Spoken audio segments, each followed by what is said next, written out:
जितने भी अमीर और सफल लोग कामयाब हुए हैं वो जीरो से शून्य से शिखर तक पहुंचे हैं। उनका सीक्रेट जो मेन राज होता है उसके अंदर में फाइनेंशियल एजुकेशन की उसके अंदर समझ होती है, वित्त शिक्षा का उनके पास ज्यादा नॉलेज रहता है। तो फाइनेंशियल सेक्टर, फाइनेंशियल एजुकेशन को आज से आप लेना स्टार्ट कर दें। फाइनेंशियल के अंतर्गत आपको क्या क्या चीजें सीखनी है, तो सबसे पहले जो आपको सीखना है वो इनकम ऑफ सोर्स हमारा कैसे बढ़ेगा, वो चीज आपको सीखना है। फिर बचत, सेविंग्स के बारे में सीखना है आपको। तीसरा, इन्वेस्टमेंट के बारे में आपको सीखना है। चौथा, बजट मेकिंग के बारे में आपको सीखना है। पांचवा, ईएमआई की समझ आपको डेवलप करनी है। तो ये सब चीजें आप फाइनेंशियल एजुकेशन में सीख सकते हो। फाइनेंशियल एजुकेशन के अंतर्गत आपको सीखनी है कि सबसे पहला चीज फाइनेंस नॉलेज, यानी आपका पैसा आता कहाँ से है और आपका पैसा जाता कहाँ है। ये चीज जिस दिन आप अच्छी तरह से सीख लेंगे तो आपका जो भी पैसा खर्च होता है वो आपका पैसा खर्च होने से रुक जाएगा। तो आपको क्या करना है कि पैसा आने का और पैसा जाने का ये चीज को आपको एक डायरी में नोट करना स्टार्ट करना होगा। यानी आपको हर खर्चे का आपके पास एक डाटा होनी चाहिए, वो डाटा आपको बनाना पड़ेगा। यानी कि इनकम ऑफ सोर्स का पहले माध्यम मेरा क्या क्या है वो आपको डेवलप करना है, और खर्चे जहाँ जहाँ आपका हो रहा है उस पर कंट्रोल करना है। तो ये दो डाटा आप पहले बनाएं, तभी आपका पैसा कंट्रोल हो पाएगा। अब आपको सेकेंड चीजें जो फाइनेंशियल के अंतर्गत सीखनी है आपको, वो एसेट्स और लायबिलिटीज में डिफरेंट आपको जाननी है। यानी कि एसेट्स क्या होते हैं और आपका लायबिलिटीज क्या है, इसको आपको जानना बहुत जरूरी है।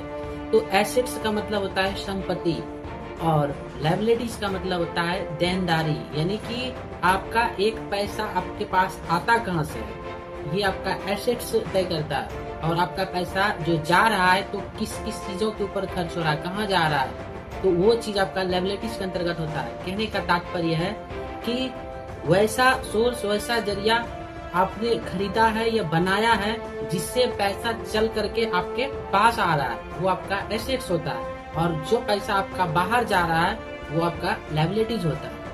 तो आपको सबसे पहले ज्यादा विशेष ध्यान देना है वो एसेट्स मेकिंग, एसेट्स बिल्डिंग के ऊपर ज्यादा ध्यान देना है। यानी एसेट्स आपका तभी बनेगा जब आप इनकम ऑफ सोर्स का अधिक मात्रा में जरिया बनाएंगे। तो आपको क्या करना है कि इनकम ऑफ सोर्स बनाने का माध्यम आपको स्टार्ट करना है कि हमारा इनकम ऑफ सोर्स कहाँ कहाँ से बनेगा। चाहे आप जॉब कर लें, बिजनेस कर लें, ये जो भी आपका वर्क है उसके आधार पर आप इनकम ऑफ सोर्स को बिल्ड कर सकते हैं। नई नई ज्ञान सीख करके, नई नई स्किल सीख करके। तो इनकम ऑफ सोर्स का जरिया बनाएं तभी आपका एसेट बनेगा। एसेट्स जब बन जाएगा आपका तो वो आपका एक पैसिव इनकम का जरिया हो जाएगा, ताकि आप काम नहीं भी करें तो भी आपका पैसा आपके पास चल करके आएगा। सेकेंड चीज के ऊपर जो सबसे आपको विशेष ध्यान देना है वो आपका एक्सपेंस कंट्रोल, यानी आपको अपने खर्च पर कंट्रोल करना है। ये सबसे बड़ा इम्पोर्टेंट रोल है इंसान का। ज्यादातर लोग क्या करते हैं, सिर्फ पैसा कमाते हैं और उस पैसे को खर्च कर देते हैं। तो आपको ऐसा नहीं करना है, एक्सपेंस पर कंट्रोल करना है। तो एक्सपेंस पर कंट्रोल करने का कई तरीका है। एक तो आप अपना हर खर्च का हिसाब रख सकते हैं। दूसरा, जरूरत और चाहत के ऊपर ही खर्च करें। जरूरत के ऊपर खर्च कर सकते हैं, चाहत के ऊपर आप खर्च ना करें। तीसरा चीज, 50-30-20 रूल का आप इस्तेमाल कर सकते हो।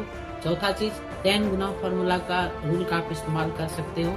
उसके बाद गिफ्ट के चक्कर में, लालच के चक्कर में, ऑफर के चक्कर में पैसे को खर्च ना करें। तो इन सब चीजों के ऊपर विशेष ध्यान दें तभी आपका खर्चा। थर्ड चीज पे जो आपको आज स्टार्ट कर देना है वो आपका है इमरजेंसी फंड क्रिएट। आपको आज से क्या करना है, अपना एक इमरजेंसी फंड बनाने के ऊपर सबसे ज्यादा विशेष ध्यान देना है। इमरजेंसी फंड जो आपका है एक तरह से आपका ये बजट सेविंग्स के तौर पे होता है, ताकि अगर आप आज से 6 मंथ का एक गोल डिसाइड कर करके अगर आप इमरजेंसी फंड क्रिएट करते हैं तो फिर आपका लाइफ में 6 मंथ तक आप कोई भी नया काम, कोई भी एक्स्ट्रा काम कर सकते हो। तो आपको क्या करना है कि इमरजेंसी फंड क्रिएट करके रखना है, बना करके रखना है, ताकि आपातकालीन स्थिति में होने पर वो आपका बैकअप इनकम ऑफ सोर्स हो। तो आपको इमरजेंसी फंड क्रिएट करने के ऊपर विशेष ध्यान देनी चाहिए। जो आपका इनकम है उससे 6 मंथ का अधिक आप पैसे को क्रिएट। चौथी चीज जो आपको लाइफ में अपनानी चाहिए वो आपके अंदर में जो काबिलियत, हुनर है, डेडिकेशन है, वो आपको रिस्क मैनेजमेंट करने की क्षमता बिल्ड करनी है। रिस्क मैनेजमेंट टेकिंग कैपेसिटी, ये आपका सबसे बड़ा इम्पोर्टेंट रोल करता है। अगर आप आज से रिस्क मैनेजमेंट लेते हैं तो आपका लाइफ पहले से इम्प्रूवमेंट और बेहतर हो सकता है। रिस्क टेकिंग एबिलिटी आपके अंदर डेवलप होनी चाहिए। रिस्क दो तरह का होता है, एक होता है हाई रिस्क, एक होता है मीडियम रिस्क और एक होता है आपका कैलकुलेटेड रिस्क। तो आप अपनी स्थिति और समय के अनुसार अकॉर्डिंग आपके अंदर जो कैपेबिलिटी है उसके आधार पर जो है आप रिस्क ले सकते हैं। तो ज्यादातर मैं आपको एडवाइस देता हूं कि आप कैलकुलेटेड रिस्क लें ताकि आपको ज्यादा नुकसान ना हो। अब आपको यहाँ पर लास्ट पॉइंट जो अपनाना है वो आपका 5वां पॉइंट है लॉन्ग टर्म इन्वेस्टमेंट। ये हैबिट आज से आप स्टार्ट कर दें। सबसे पहले आपको मैं एक चीज बता दूं कि लॉन्ग टर्म इन्वेस्टमेंट के अंतर्गत आप अधिकतर पैसा वो इक्विटी फंड में आप निवेश कर सकते हैं। इक्विटी फंड का मतलब होता है कि आज जो पैसा मैं निवेश कर रहा हूँ वो पैसे को मैं 5 से 10 साल के बाद खर्च करूंगा। ये मेंटलिटी आपको आज से डेवलप करनी है।